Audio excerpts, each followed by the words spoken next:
Hello and welcome to lecture number 2 of the course Advanced Robotics. In the last lecture, that was introductory lecture, I gave a brief overview of the course, the various topics that we'll be covering, and the sequence in which we are going to cover the various topics. I also explained that every week we are going to have 2 to 3 lecture classes, and then we probably have an assignment every week.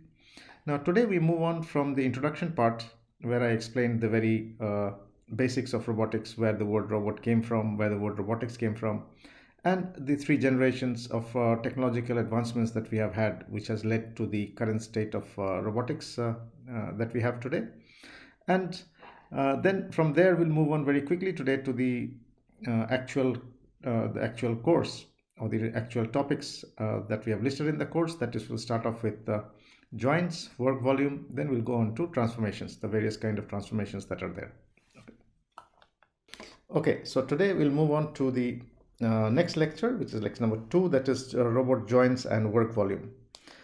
So this is what we are going to talk about most of the time, what is called a serial link manipulator. So a serial link manipulator. Now in a serial link manipulator, the base link is fixed. So this is my base link, which we call the base, and this base is fixed, which means that it doesn't move with respect to time.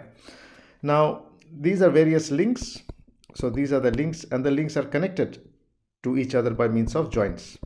And at the end of the serial arm, we have an end effector or a gripper. In this case, it's a gripper, but it can also be a tool, which is called an end effector. Now, this robot is controlled by means of a controller, which can be a PC or it can be a microcontroller. So it is the controller which is actually controlling where the robot should go to in terms of points in space. Okay. Now, links are connected by joints, and you can get different kinds of robots by connecting the links by using different kind of joints. Now today we'll start off by looking at the different kind of joints which are there, and then we'll move on to the work volume, and then we'll move on to basic transformations.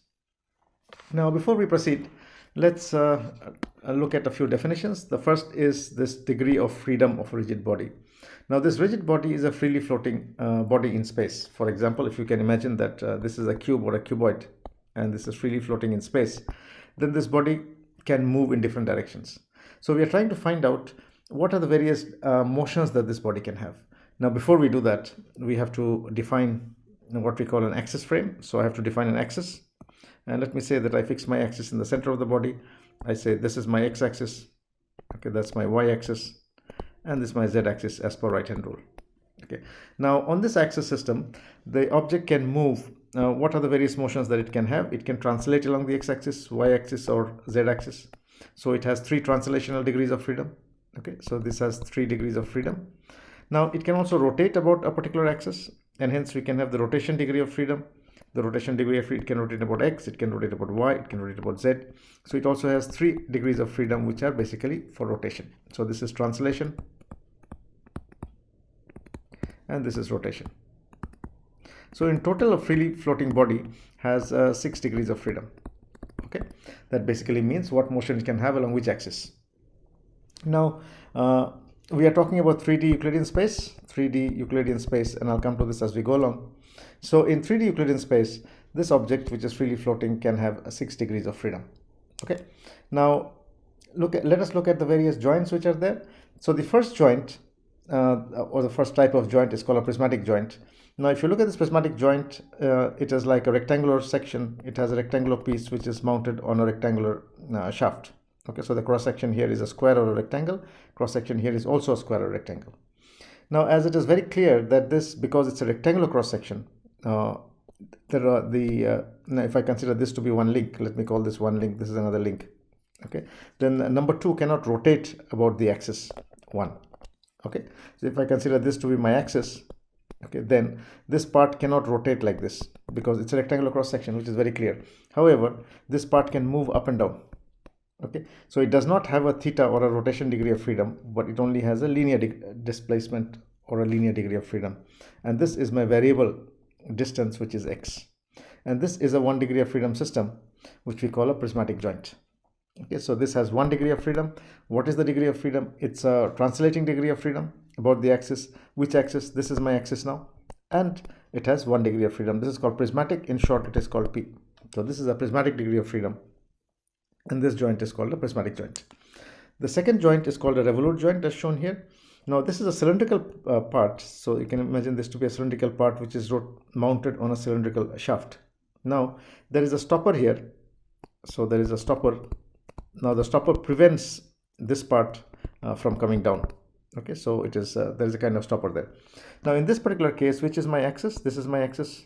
Okay, now if I apply a force in this direction, what will happen is this is going to go like this, and it can rotate about this axis. Right, so rotation about the axis means theta can change, and hence it has 1 degree of freedom, and which is a rotating degree of freedom. Now it cannot move in this direction because there is a stopper there. Okay, now this is called a revolute joint. It has 1 degree of freedom, and it is represented as R. Now if I remove the stopper, so there is no stopper there, I remove the stopper. Now you can see that this is a cylindrical cross section, and this is also a cylindrical, this is also a cylinder or a circle cross section. Now if I apply a force in this direction, what happens? It can rotate about this axis, so it can rotate like that. And if I give a force in this direction, what will happen? It can also move up and down. So this has 2 degrees of freedom. So what can vary? What is the axis? This is my axis, and along that axis there is a variable distance by which this can move up and down. Okay, so that's my axis distance x, and it can rotate, so this is my angle theta. So this has 2 degrees of freedom, which is theta and x. And this joint is called a cylindrical joint. It has 2 degrees of freedom, theta and x. Okay. Now the third type of joint is called a spherical joint. Now in the spherical joint, which is also called, this is sometimes called a universal joint, and this can also be called a ball and socket joint, as the name indicates. Now it is like a ball, which is here. You can see this ball is mounted inside a cup. So this is a ball, and you can imagine this to be a cup. And when we talk about its degree of freedom, we have to assign an axis. What are the axes? I put an axis here and say this is my x-axis, y-axis, and z-axis as per right-hand rule. Now this ball can rotate about the x-axis, about the y-axis, and about the z-axis. Okay, so it has 3 degrees of freedom, which we can call alpha, beta, and gamma. Okay, so this has 3 rotations possible, and 3 rotations means it has 3 degrees of freedom, right? So this is a 3 degree of freedom ball and socket joint, sometimes called a spherical joint, and it has 3 degrees of freedom, 3 thetas about the x, y, and z axis. So we saw that there are the basic joints which are there. If the first one is a prismatic joint, which has a translating degree of freedom.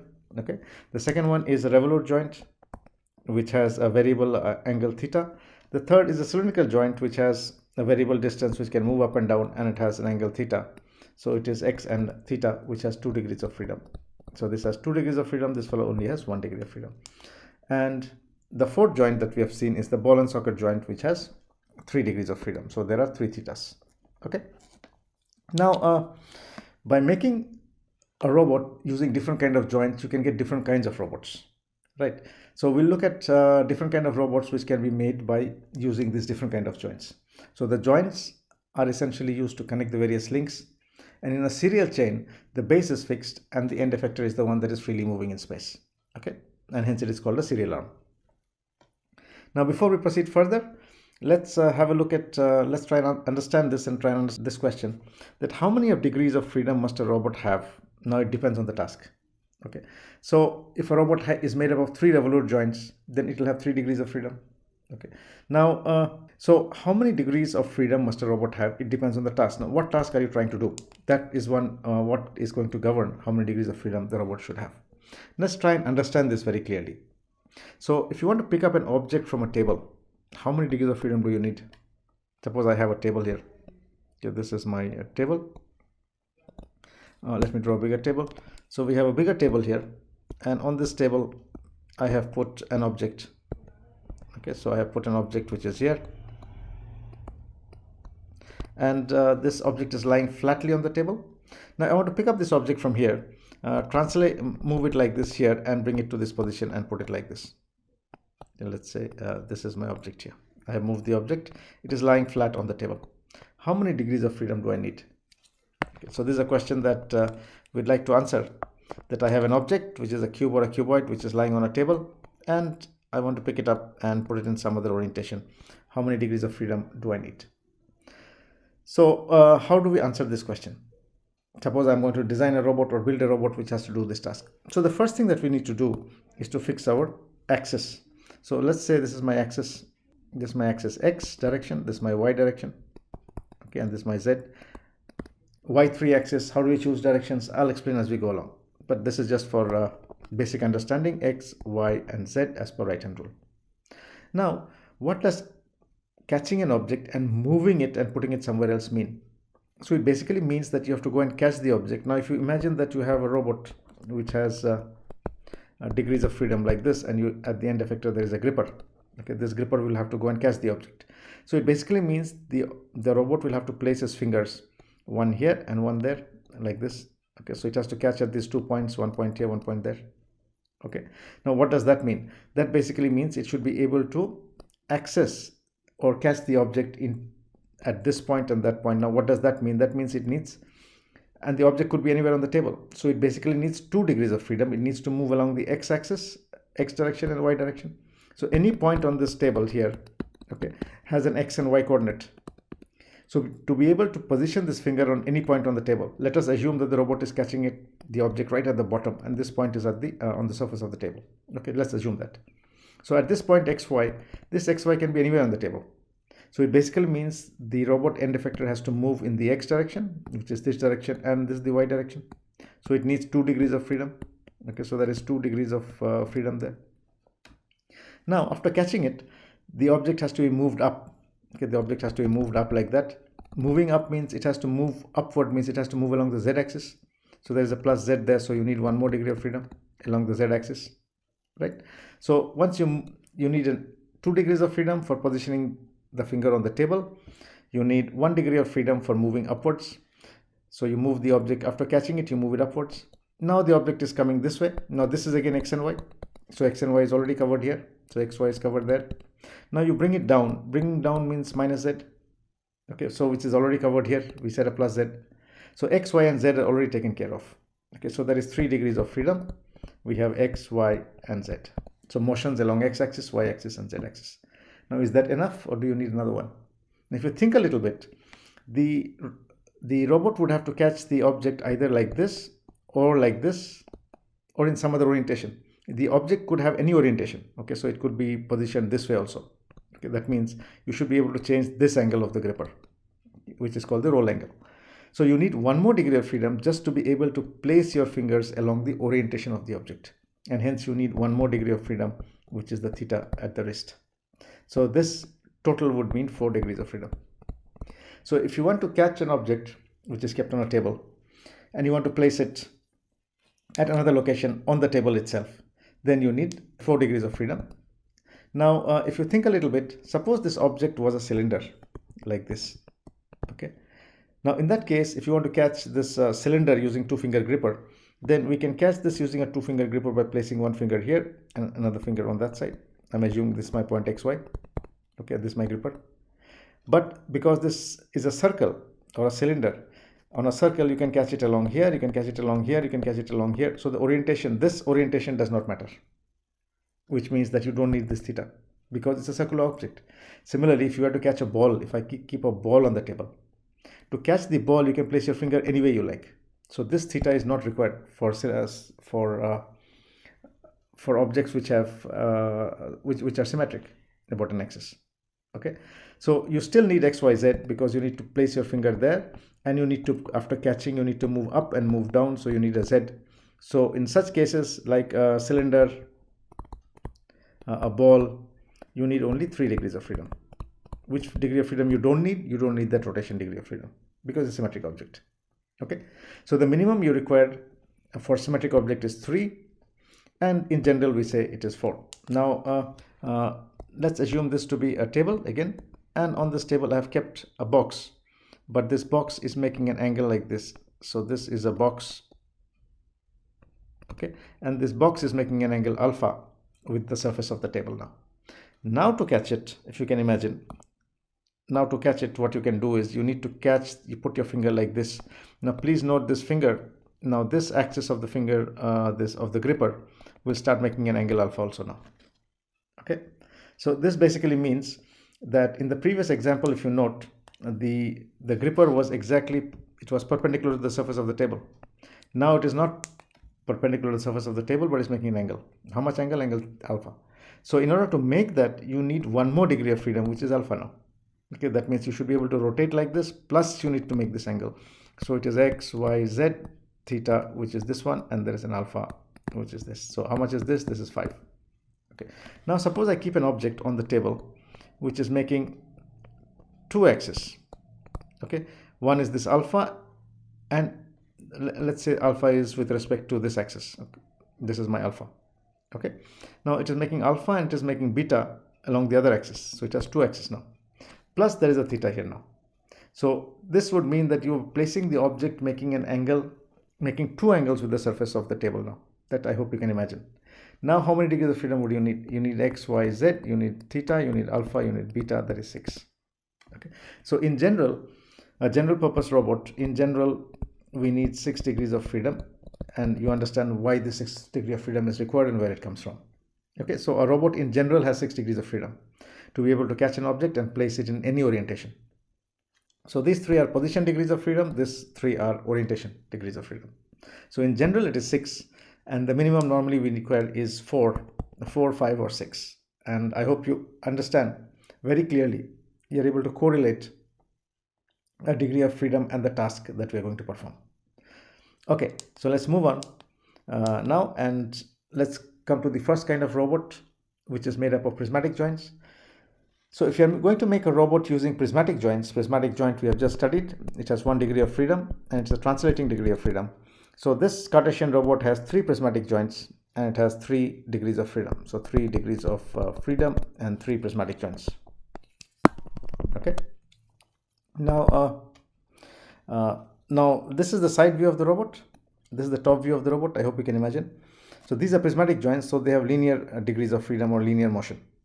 So the first one that we can see is this degree of freedom. Let's imagine this way, that this is a degree of freedom which can move like that. This is another one which can move like that. And in the top view, the full base of the robot can move like that in a straight line. So it can translate along 3 axes now, x, y, and z. So how do we draw the work volume? Or the work volume is the area inside which the robot can position its end effector. Okay, so now let's draw the work volume. How do we start with? Let's say in the fully extended condition it is here, and this link goes back like that. Okay, so this point comes here, so it's moving like this, so the link is going backwards. Okay, and what has happened, this point has come like this. What did you get there? So it is drawing a straight line. So this is the first degree of freedom. The second degree of freedom is this link can move up and down. So this full link is coming down like this, and it has come till here. Okay, so it has come down till here. So it is like saying this straight line has moved like this and it has come from the top position to this position here. What is the shape of the object that you're getting here? What is the shape of the plane? So it's a square or a rectangle. Okay, it's a square or a rectangle depending on the dimensions. Now how did we get it? I'll just explain it one more time so that we are clear as to how to draw the work volume. So the work volume is the area inside which the robot can position its end effector, which is here. So it can position anywhere there. How are we drawing it? We are looking at the limits of motion. So this joint, let's say this joint can move from here. If the joint moves backward like that, this part will come back like this, and come till here. So it's here. So this is a straight line which it is following. Okay. Then I'm moving my second joint, which is this one. So I'm moving it down. What is happening? This full joint is coming down. Okay, this full joint is now coming down. It is coming till here. Okay, so what has happened? It is like saying this line. Now this joint has a limit from here to here. So it's a straight line motion which is coming down like that. Okay, so these are all positions where which are accessible to the robot. So in the side view, if I see what is the shape, this shape is a square or a rectangle. Now if you look at this from the top, if you look at a plane from the top, what would you see? You'll see this as a line. So when I'm looking in this direction, this surface, which is a square or a rectangle, if you see from the top, you'll see this as a line. Now this is the line here. Okay, so this is equivalent there. Now when I'm moving this joint from here, so the full base is moving. So the base is moved till here. Okay, so the base is moved till here. So if the base is moved till there, we can see what is happening, that this is moving like this, and what you're getting is this this area. Okay, so it's like the straight line which is being swept across as this is moving, and it is going like this, and it has become a square or a rectangle again. So combining this and this, what will you get is the shape of the volume? It will be on the side view it's a square, on the top it's also a square, so it's like this. Okay, this is the side view, this is the top view.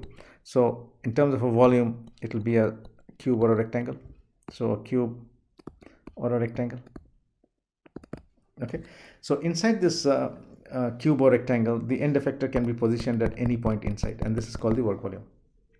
Now let's look at another type of robot. This is a cylindrical robot, and it has 3 degrees of freedom. It has 2 prismatic joints and 1 revolute joint. Now in the let's look in the side view. The side view, there are 2 prismatic joints, exactly similar as the previous one. Now if you look at the previous robot, this was the structure. There were 2 prismatic joints. Here also there are 2 prismatic joints, and this joint can move from here to here. Okay, so this full link can come backward like that. So this is coming till here. So what are we getting? One straight line. Now this full link is moving down again. So when this full link moves down, what are we getting? We are getting a line here again. Now as this link is moving down, this line is moving down in stages. Okay, and what are we getting? The shape is a square or a rectangle. Now when we are looking at this from the top view, what are we getting? This is a line, it's a plane, so we are seeing this as a line like this. Now it has 1 revolute axis, so the whole line, this line can rotate about this axis like this and like this. So it's like this line is being swept like that, and it is coming from there till here. Okay, so it's this line which is being swept and is coming like this. And what is this? The shape that you get, it's a circle there, and it can come from here till here, right? So it's a line. So there's 1 circle there, another circle there. Okay, so there's one small circle inside a big circle. Now if I combine this and this, what are you going to get? The shape is going to be a hollow cylinder, it is like this, like this, like this. Okay, so this is going to be a hollow cylinder now. Okay, so this is the work volume inside. Anywhere inside the hollow cylinder, the robot can position its end effector, and this is the shape of the work volume of a cylindrical robot. Cylindrical robot has 3 degrees of freedom. It has 2 prismatic joints and 1 revolute joint. Now the other kind of robot that we can have is made up only of revolute joints. Okay, now let's look at the example of a 2 degree of freedom robot. Just to understand this, suppose I have a 2 degree of freedom planar. This 2 degree of freedom planar, 2 are 2 revolute joints. So this is one link, and this is another link. Okay, now this is the base which is fixed. Now let me assume that it has 2R, and it can move joint angles, can move only 0 to 180 degrees. Okay, let me make that assumption. Okay, so how do we start drawing? Let us say that I start off this one, let's call it 1. This is my angle theta 1, this is my angle theta 2. The axes are pointing outwards, out of the plane. Okay, so first what we do, I move theta 2 from 0 degrees to 180 degrees. So it moves like that. Okay, so if you can imagine, this is moving like that. Okay, so what did I get? I got 1 semicircle here. Then I move, second step is theta 1 from 0 to 180 degrees. So this is moving down now. So this full is moving down this way now, and it will come down completely like this. Okay, like this, like this, like this, and then it comes down till here. And this is down till here. And where is the top link? The top link is folded like this, so it is like this. Okay, so what did I get? I got another circle like this. Okay, so what we are seeing is that we are getting 2 circles. The first one, I move theta 2 from 0 to 180, then I move theta 1 from 0 to 180, and I got one inner curve, one curve here, another curve there. Okay, then what I do is, if I open it up now on this side, what will happen is it will open like this. And the third, what I do is I put theta 1 equal to theta 2 is equal to 0 degrees, that I bring it back to the original position. Okay, that means they are all stretched upwards like this. Now I move theta 1 from 0 degrees to 180 degrees. So there are 2 steps which are being done. Now this moves up like this right till here. Okay, so this is the shape of the work volume of a 2-link planar manipulator. Let me repeat what I had just done, so that we are clear as to how to draw. So first let me draw 2 degree of freedom planar arm, 2 degree of freedom planar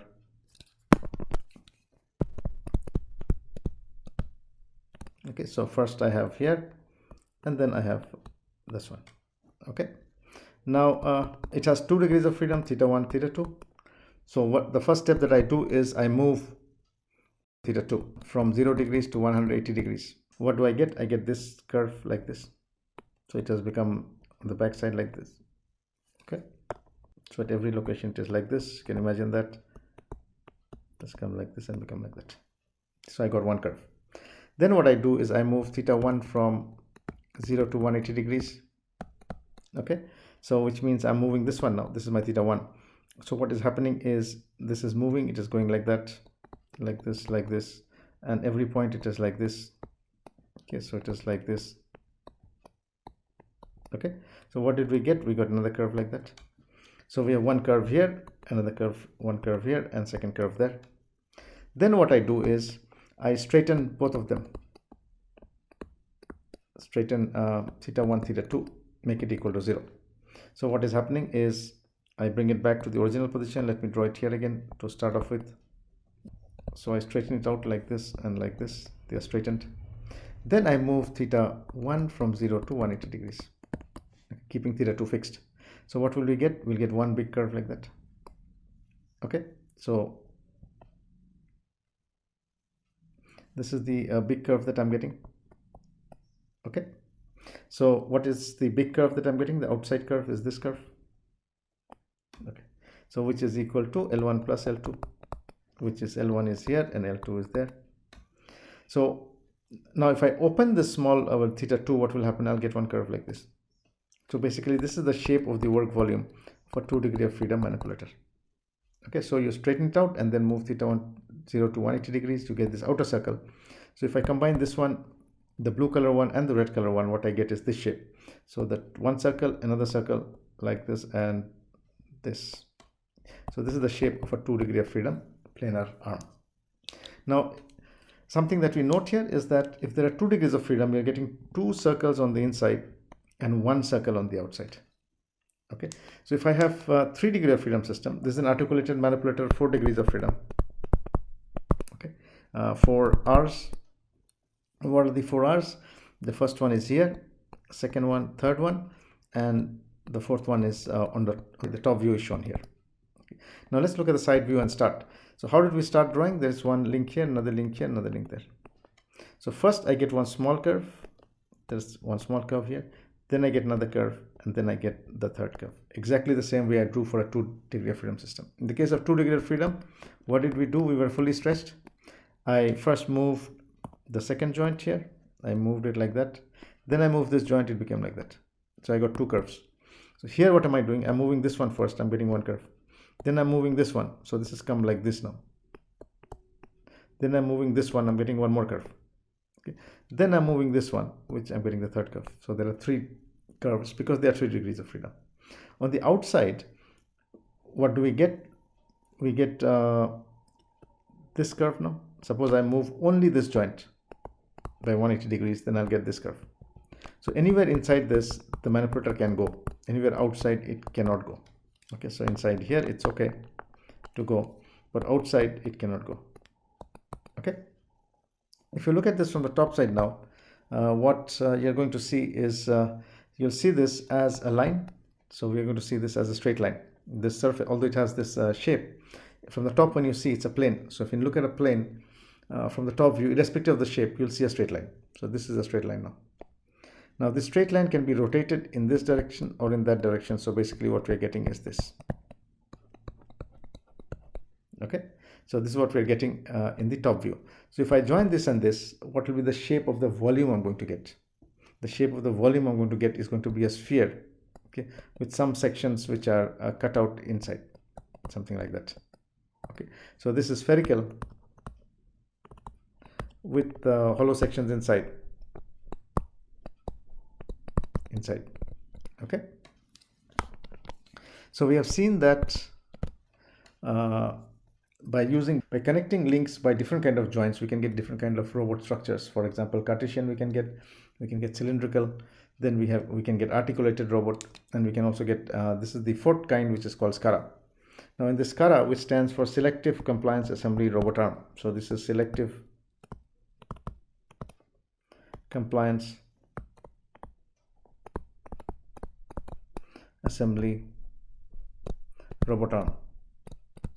Now all electronic assembly, semiconductor assembly, chips assembly, then laptops, mobile phones is done by this kind of robot. Now why this is done by this kind of robot is this one has 4 degrees of freedom and it has 3 revolute joints and 1 prismatic joint. Now you know that for assembly, especially in electronic assembly, when they're assembling things like chips, okay, so we are assembling like chips having very, very thin legs.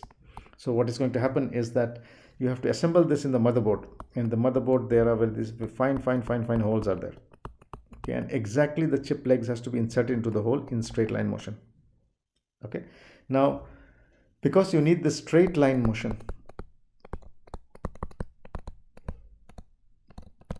we need to move during assembly we need to move the chips in a very, very straight line. And because of moving in a straight line, this requirement of moving in a straight line, we have a prismatic joint. Okay, now in a prismatic joint, you know it moves in a straight line, and hence we have 3 revolute joints and 1 prismatic joint on this robot, essentially because of assembly and this requirement of motion in a straight line. What are the various joints? This is a revolute axis, this is a revolute axis, this is a prismatic axis which can move up and down, and this is a revolute axis again. So that's a revolute, prismatic, revolute. Now if you look at this carefully from the top view, in the top view it looks like a 2 degree of freedom system. Okay, so this is like one link here, another link here. This one which is moving up and down is perpendicular to the board, so you can't see it, you'll only see a point which is moving up and down. Similarly, this rotation axis is rotation axis there, so no change happens. Now this is a 2 degree of freedom, so if you just go back to our 2 degree of freedom system that we drew some time back, then this 2 degree of freedom systems will have a shape. So there'll be one circle on top and there'll be another circle inside. So if I draw this in, let me draw a 2 degree of freedom system in so in my 2 degree of freedom system here, let's draw it like this and like this. Okay, now let me say theta 1 and theta 2 can go from 0 degrees to 360 degrees. Okay, it can fully rotate. So what will you get on the outside? If I'm moving theta 1 only, I'll get one big circle. Okay, then if I move theta 2, what will happen? I'll get another circle like this. Okay, so it's like this circle is moving, so I'll get one small circle inside for different positions of this link. I'll get one more circle, right? So at different positions like this, I'll be getting one more circle, which will be like that. Okay, so I get one outer circle and I get one inner circle. Okay, when I'm seeing this as a 2 degree of freedom system, so 2 DOF, 2R manipulator. So similarly, if I look at this SCARA robot, this is like 2 degrees of freedom, one here and one here. So what will you get is one big circle there, and it cannot come beyond here. There's a joint limit. So one circle outside, one circle inside. Now we understand why it looks like this, because 2 link from the top. From the side, if you look at this from the side view, what will you see? You'll see this kind of a structure. Okay, that means this link can go up and down. So it's up, it can go down like this till here. Okay, so there is a straight line here, and because this is moving about this axis and this axis, what is happening is this is giving you this shape. So when I add both of this, what would you get? You'll get a hollow cylinder again. So you'll get a shape which will be something like a hollow cylinder. Not something like a hollow cylinder, it will be a hollow cylinder. Okay, so this is the shape of my shape of the work volume of a SCARA robot, and everywhere inside this the robot manipulator can go, anywhere outside it cannot go. This gives us the idea of the shape of work volume of different kinds of robots. Okay. So depending on the task that you are going to do, you have to decide on how many degrees of freedom do you need. So normally it is 4, 5 or 6. Very rarely that we deal with systems which are more than 6. Now suppose when would you need to go for a system which is more than 6? For example, you are having a manipulator like this, a robotic arm which has 6 degrees of freedom, let's say, and you want to go inside a cavity like this and do some tasks. So this is a hollow passage. I want to go inside and pick up an object from there. So I put my robot inside, I put my links inside like this. But the moment I put the link inside, what happens is it gets constrained. Why? Because of this narrow passage, it cannot move. It is getting constrained, blocked now. Now getting blocked means it loses that degree of freedom. Now in such applications, we have to add degrees of freedom so that whatever is being lost is being added. So in such cases, you can have 7 degrees of freedom. you can have 8 degrees of freedom or 9 degrees of freedom or higher than that. Okay, these are sometimes called snake robots, also called hyper-redundant robots, which have more than 6 degrees of freedom. Okay, now this more than 6 may be required in cases where you have to go into small spaces where you're losing degrees of freedom, so you have to compensate for that. Okay, so in general we have 6, but you can have 7, 8, 9 also. Now the second important question, so the first important question is, what is the shape of the work volume? That depends on the kind of joints that you're using, whether it's Cartesian, it's cylindrical, or it's the other type where we are having a articulated system. The second question that we need to answer is, how many degrees of freedom are required? As many degrees of freedom that are required to do the task. Okay, generally it's 4, 5, 6, can be more than 6, can be 7, 8 also in constrained tasks like this. The third question that we need to answer is, what should be the link lengths of a robot? Suppose you're making a robot made up of revolute joints, and you have decided that you need 4 degrees of freedom and you need 4 revolute joints. Okay, but then what should be the link lengths? How do you answer that question? So let's look at a very simple question.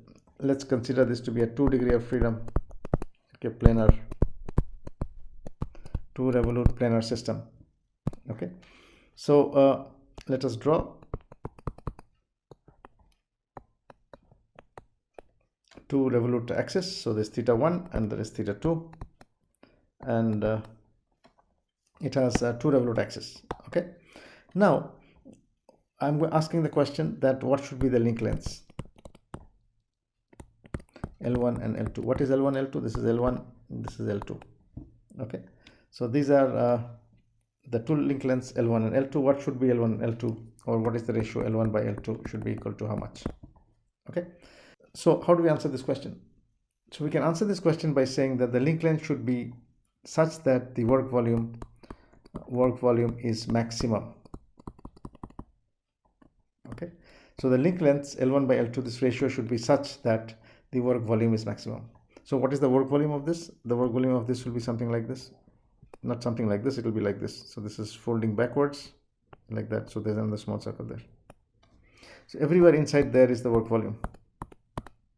Okay, so to maximize the work volume, the outer radius is always L1 plus L2, right? So it doesn't matter what is the ratio of L1 by L2, because the outer radius is always L1 plus L2. What about the inner one? Inner one is L1 minus L2. Okay, now if you want to maximize the work volume is the outer volume V1 minus the volume V2. So V1 minus V2. Now V1 is always L1 plus L2.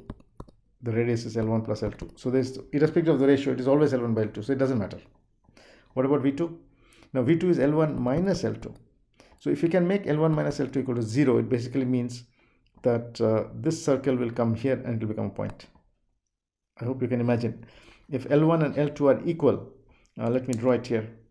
So in a case where L1 is equal to L2, this is L1 equal to L2, L1, L2 equal to 1. Then when this is rotating, it will come exactly at this point only. So you have one big circle like this, and you have one small circle which is a point. So if you look at the two work volumes, in the previous case here, this fellow was here where you could not go. Whereas in the second case, this is reduced to a point because L1 minus L2 is equal to 0. And this only happens under the condition L1 by L2 is equal to 1. Okay. That means when you're making a robot, the link lengths should be equal. Okay, this is a very, very important proof. If you look at the human hand also, in the human hand also the link lengths are equal. So when you look at our hand, then if you look at this is your hand, this is the bicep, and this is the upper arm and the lower arm. Then if I see this length and that length, so if this is L1, that is L2, then L1 is equal to L2. In the legs, if you look at okay, this length L1 by L2, then L1 by L2 is equal to 1, or L1 is equal to L2. So link lengths are always equal. Okay, otherwise what will happen is you'll end up in this situation where you have a region where you cannot go. So you end up with this region, which is called a singular region. So you cannot go in there. So we don't want that to happen. So we want the workspace to be maximized, because of which we put the link lengths to be equal to 1. Okay, now let's proceed. And now we understand that what are the various kind of joints which are used. We understand what is the shape of the work volume. Now let's look at transformations. Let's look at transformations. Okay, now how does the robot actually work? Now we have a robot here. Let's say this has a link and this is another link. Okay, the third link here. Okay. Now this is the base which is fixed. So this is fixed base which does not move. Now I want the manipulator, maybe it's at point A, I want it to go to the point B. So this is the point B. Okay, this is the point B. So if I want the manipulator to go to the point B, then how does the control actually work? By doing kinematics, it finds out at point A, let's say it is x, y, z, and here it is x dash, y dash, z dashed. Okay, it's the coordinate at that point B. Then at these points, what is the corresponding angle? Theta 1, theta 2, theta 3. Okay, and secondly at B, it finds out theta 1 dash, theta 2 dash, theta 3 dashed. Then what it does is it drives this angle from theta 1 to theta 1 dash, theta 1 to theta 1 dash. Okay, it creates an error and makes the error equal to 0, which means move the link like this until the error becomes 0. So what we need to know is that what is the relation between the end effector position and orientation with respect to the base frame. The base is here, which is not moving. So I put my base frame as 0, 0, 0, and I need to find the position and orientation of the end effector with respect to the base frame as the robot is moving in space. Now how do we do that? We basically do that by assigning frames. So I fix a frame here or an axis. So x, y, so let me call this z, this is x, that's y. So this is my z, and that's my x, and that's my y. Similarly, this is my z, that's x, and that's y. I put different frames, and then I find the relationship between the frames. Then from this frame I can go here, this frame I can go here, this frame I can go here. Okay, so the first thing that we do is we assign frames or axis to each joint. Okay, then we find the relation between frames. Okay, so that we can go from one frame to the other frame. So when the robot is moving, I know exactly what is this point with respect to the base frame, and the base is not moving. Now, so the first question that comes up is you have to assign frames or you have to assign axis to every joint. So that brings us to the first question: what is an axis? Some of this you would have studied in high school without worrying too much about the definitions. Axis or frame for us means the same thing. They mean the same thing, axis or frames. Now axis, what is an axis? We talk about three axes, x, y, z, and we simply draw like this: x, y, and z. Okay, so x, y, and z. Now what is this axis? What is x? What is y? What is z? So an axis is defined as a direction in space.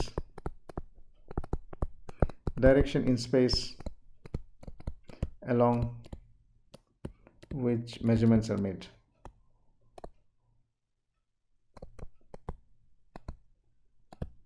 Okay, so an axis is a direction in space along which measurements are made. How many axes? So the next question is, so we define three axes, x, y, z. These are directions in space along which measurement is made. How many axes? That's the next question. So how many axes? Now we are in three-dimensional Euclidean space. Now in three-dimensional Euclidean space, it is 3D. So it basically means that you have three x, y, and z directions along which you can take measurements. And hence you have three axes, which is x, y, and z. Can you have more than this? Yes, if you move on to higher space, obviously you can have more. But in 3D Euclidean space, this is the space we live in. Okay, this is the real world. So which is three-dimensional Euclidean. What are these three dimensions, x, y, and z axis? Now these are three axes that are orthogonal to each other. Okay, so x, y, and z are three axes and three orthogonal axes. We can also talk about this as I, j, and k. Now how do you measure the coordinate of a point in space? So I put the point and say this is x, y, z. What does this mean? I'm taking the projection of this point along the x-axis, y-axis, and z-axis. Okay, so it's like saying xi plus yj plus zk is my vector v. This we can call the vector v. Okay, this is what did we actually do? What we did is we measured the coordinates of this point on this frame by taking projections along XYZ axis. And these are the ijk are the unit vectors, which are 3 of them, and they are orthogonal to each other. So this is the meaning of an axis or a frame. Okay, so when you're talking of measurements, you have to talk about an axis or a frame. Now we talked about the position of a point. Okay, so a position of a point. So the position of a point. So a point, or rather point, has position, no orientation. You cannot talk about the orientation of a point. You can only say the point has a position. Now, what are these positions? The positions are the projections along the x, y, and z axis. Okay. Now, if you go back here, oh, well, let's not go here. Let's move on to the next position and orientation of the end effector. Now, suppose we have an axis system. You understand what's an axis now? 3 orthogonal axes, x, y, and z. X, y, and z axis. Now, suppose your end effector is at this point here. End effector, or the gripper, is at that point, and this is my point P. P has a coordinate x, y, z. You know what that means. Okay. Now, is it enough to define the position of the end effector, or we need something else also? Now, if I only define the end effector as having a point P, what can happen is you can have different end effectors in different configurations. Say, for example, here, this is another end effector in this configuration. There is another one which is like this. Okay. Now, all of them have the same point P. I hope you can imagine that. And hence, if you only say the position of the end effector, it's not enough, because you have to specify the orientation also, the angle also. Okay. So how do we do that? So if you have a body like this, we can say this is a point P on that body, which I'm defining in terms of the vector there. And then what we do is we fix an axis onto this body. Let's say I have an axis here, a local axis, x dash, y dash, and z dash. Okay. Then I find the angle. So I define position of point P on body. Okay. Then we can define an axis, fix an axis on the body. This applies to the end effector also. And then number 3, find the angle. Find angle between the frames x, y, z, and x dashed, y dash, z dashed. Okay. Now this is called the orientation. This is called the orientation of a body. Okay. So a rigid body has position and it has orientation. What is the position? The position is of the point P, the coordinate of that point P, which is the origin of its local frame with respect to the global frame here. And what is the angle between the local axis and the global axis? That is the orientation of the body. Okay. So to define an end effector, we need the position and you need the orientation of the end effector. Okay. Now, this gives us, I have defined what is an axis. I've also defined what is a frame. Frame and axis mean the same thing. I'll use it interchangeably. Then we define what is the position of a point and what is the orientation of a rigid body. Okay. Now we said that a manipulator can be drawn just, for example, this way. Now we are going to put frames on each of the axes. I'm putting my frame Z0, Z1 here, Z2 here, Z3, Z4. Okay. And this is my X0, X1. This is my X2, that's my X3, and that's my X4. Now I want to find the relation between the 4th frame and the 0 frame. 0 frame is here. So I have to move from here to here, here to here, here to here, like that. Now, what is the relation between any of these 2 frames? Now we can imagine that all the frames were together at this point, means the origins were the same and there was no angle between them. Then I rotated frame number 1 and aligned x1 along this point, this axis now. Similarly, what is the relation between the frame 2 and the frame 1? It is like the frame 2 has been rotated about z-axis and the origin has moved from there to there. Okay. How did the 4th frame go there? The 4th frame, maybe it went from here to here, then here to there, then here to there. Okay. So the origin of the frame has moved from here to there. Okay. This is the meaning. So how many transformations are involved? Or if I want to relate any frame to base frame, how many transformations are required. Now here I mean how many rotations and how many translations are required. Okay, so how many, I won't use the word rotations, how many transformations, but I'll say how many rotations and translations are required. Okay, so when I'm moving from one frame to another frame, there can be two kinds of transformations only. One is a rotation transformation, the other is a translation transformation. That means, let me draw it here and explain what I'm trying to say here. So I have a tooling system. So I have one frame which is here, Z0, Z1, this is Z2, and that is Z3. This is my X0, X1, X2, and X3. So what is the relation between this frame and that frame? It is like the origin of this frame has moved from here to there, it has translated. And this angle is different. So X1 is in this direction, X3 is in that direction. So there is an angle between them. So there are two transformations basically. One is a rotation, the other is a translation. So first we'll start off with rotation transformations. So if you want to relate any frame in three-dimensional space to some other frame in three-dimensional space, there are two transformations which are possible between the frames, and that is a rotation transformation and a translation transformation. Translation is the distance between the origins, and a rotation is the angle between the axes. Okay, so first of all, let's start off very quickly by trying to see that if I have a frame like this, let's say this is my x-axis, this is my x, this is my y, and that's my z. Okay, now let's say I have another frame. Let's call it this is the frame A, and let me call another frame, and I can call that the frame B. Okay, so this is my frame B. Okay, like this. This is my x dashed, this is my y dashed, and that is my z. Now let me say that the origin of both the frames are the same. Please note that the origin of both frame and frame B are the same. Okay, but frame B is rotated by an angle theta about the z-axis. This is my angle theta. Okay, now I'm saying that I have a point which is shown here. So this is a point P which has coordinates x, y, z. Okay, what is the meaning of x, y, z? Now in robotics we also have to say which frame we are referring to. So I say PA, okay, or AP, which means the coordinate of the point P in frame A is x, y, z. What does this mean? This means this is my x projection there, this is my y, and in the z direction it is z. So this is my x, okay, that's my y, and this direction is z. Now z is perpendicular to the plane. Now the same point, if I measure in frame B, let me measure the coordinate of this point in frame B. So it will be BP. So this will become UVW. Now the same point has coordinates UVW. What does that mean? This is my U.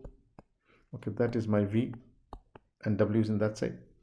Okay, that means projection of the point P on the axis frame B.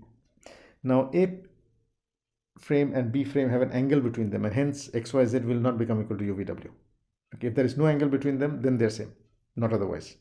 So I want to find, now if I give you the coordinate of a point in frame B, what is this coordinate in frame A?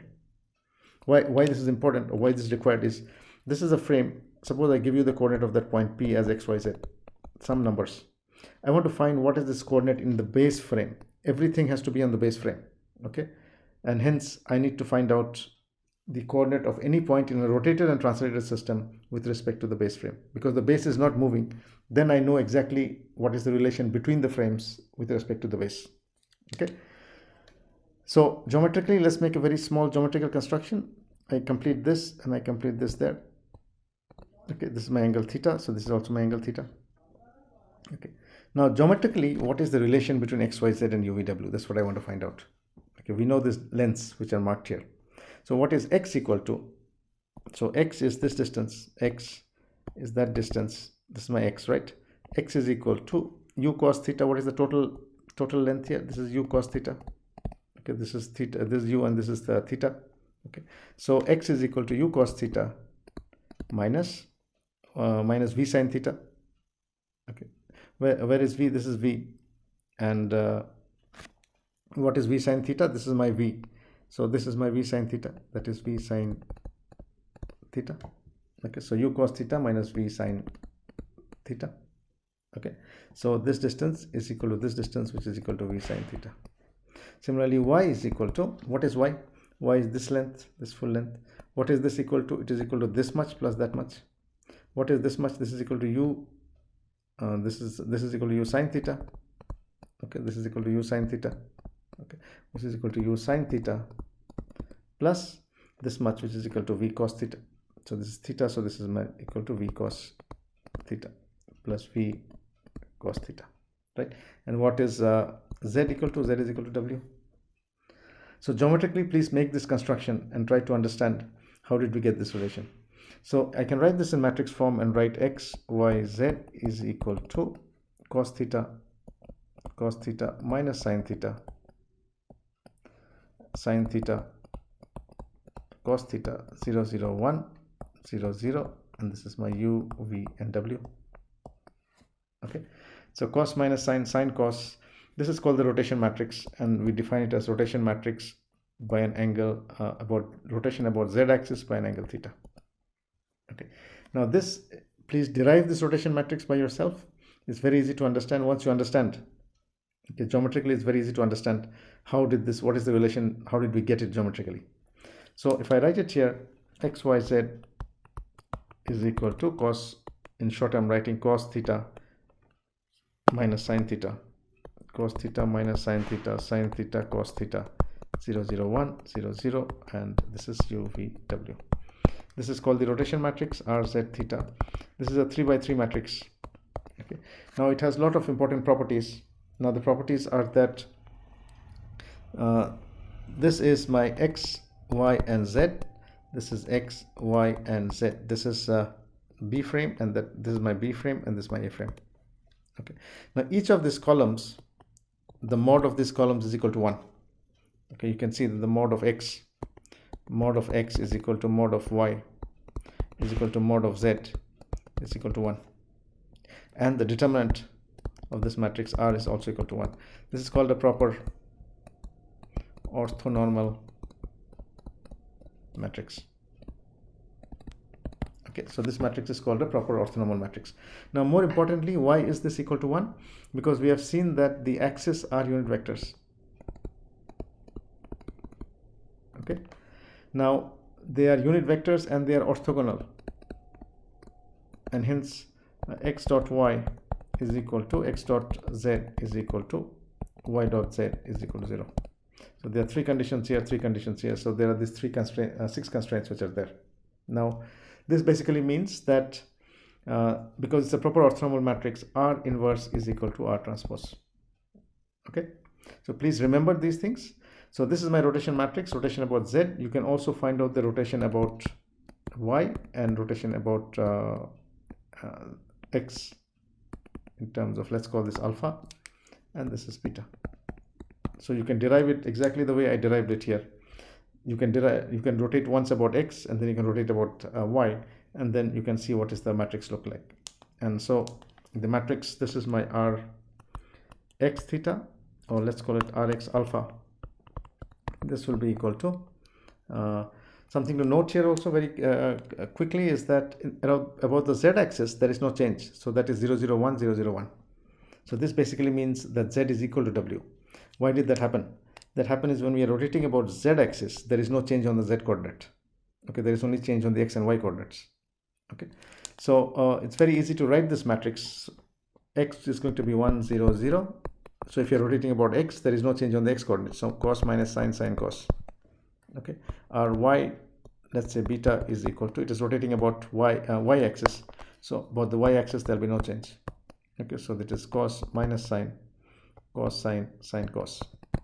Okay, you can derive this, and our z we just derived is equal to cos minus sine, sine cos 0, 0, 1, 0, 0. Okay. Now what does this basically mean? It basically means that if I give you the coordinate of a point in a rotated system, I can find its coordinate in the reference frame. Okay, so if you do a very simple problem here, okay, let's say a frame, okay, we'll come to the point in the assignments. So the rotation matrix relates, so let me write it this way, the coordinates relates the coordinates of a point in the rotated system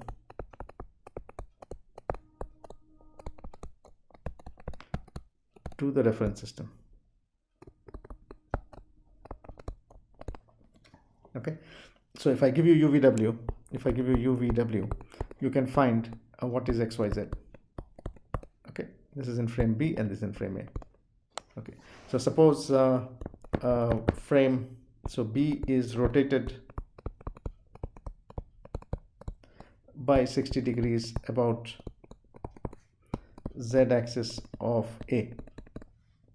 Okay, and then if coordinate, or let me write the coordinate, if coordinate of a point in B is let's say 2 2 2 2 2. Okay, and find its coordinate in A. Okay, so we have a point, this is my x, y and z, and this is x, y and z. Okay, this is a point P. Okay, and there is another which has and there is another frame which is rotated about the z axis. This is my frame B, that's frame B, this frame A. So this point has coordinates in frame B and it has coordinates in frame A, and it has coordinates in frame A. Okay, so PB is there and PA is there. So what I want to know is, if I give you the coordinates of this point P in frame B, what is this coordinate in frame A? So AP is equal to the rotation matrix R into PP. It's as simple as that.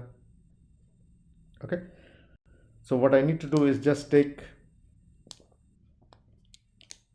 so what we need to do is simply take the coordinates of the point in frame B, multiply it with the rotation matrix, and convert it into frame A.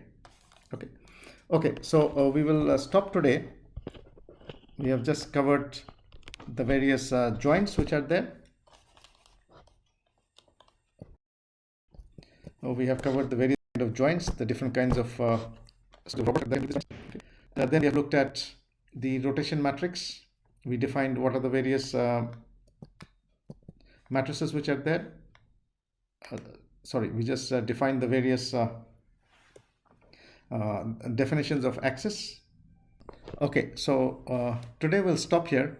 So in today's class, we talked about the various types of joints which are there, and these joints connect links.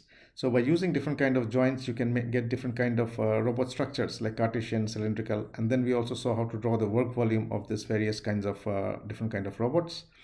Then we looked at the definition of axis. We said that the base frame does not move, which is the base axis, and we assign axis or fixed axis or frames to each of the joints.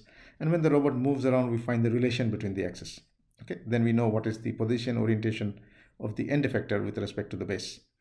Then we also looked at the rotation matrix, and we saw that when you have a rotation about the z-axis by an angle theta, the rotation matrix is actually a 3x3 matrix, and it has a particular structure, and we derived it geometrically. So we'll stop here today and we'll continue in the next lecture. Thank you.